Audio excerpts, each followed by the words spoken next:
মাত্র 3টে প্রোডাক্ট দিয়ে কিভাবে এত সুন্দর মেকআপ করবে চলো আজকে দেখাই। ফার্স্টে স্কিন প্রেপ করে আমি এখানে ফক্সটেলের সানস্ক্রিন ইউজ করলাম। এটা স্কিনকে একটা ন্যাচারালি গ্লো প্রোভাইড করে, প্লাস এটার মধ্যে রয়েছে SPF 50। তারপরে আমি অ্যাপ্লাই করব রিকোডের ফাউন্ডেশন, শুধুমাত্র আমার যেই জায়গাগুলোতে একটু পিগমেন্টেড রয়েছে সেই জায়গাগুলোতে। দেন আমি একটা ফিঙ্গার ব্লেন্ডারের মাধ্যমে এটাকে ভালো করে ব্লেন্ড করে নেব।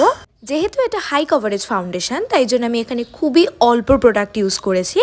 পাউডার দিয়ে মেকআপটাকে পুরো সেট করে নিয়ে then I also apply the powder blush, যেটা ছিল শেড নাম্বার ডাস্কি পিঙ্ক, আর এটা ছিল আই ম্যাজিক প্যালেটের। দেন আজকে চলো উইং লাইন করা শেখাই।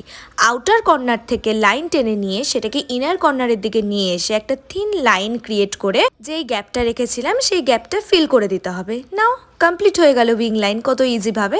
এবারে এই পাশের চোখটাতেও কমপ্লিট করে আমি মার্সের ভলিউমাইজ মাস্কারা এখানে ইউজ করব। দেখো কমপ্লিট হয়ে গেল না, মাত্র 3টে প্রোডাক্ট ইউজ করে এত সুন্দর মেকআপ। তো আজকের ভিডিওটা তোমাদের কেমন লাগলো সেটা অবশ্যই কমেন্টে জানিও, আর এরকম ভিডিওর জন্য অবশ্যই আমার চ্যানেলটা সাবস্ক্রাইব করতে একদম ভুলো না। আর ভিডিওটা ভালো লাগলে একটা লাইক করে যাও।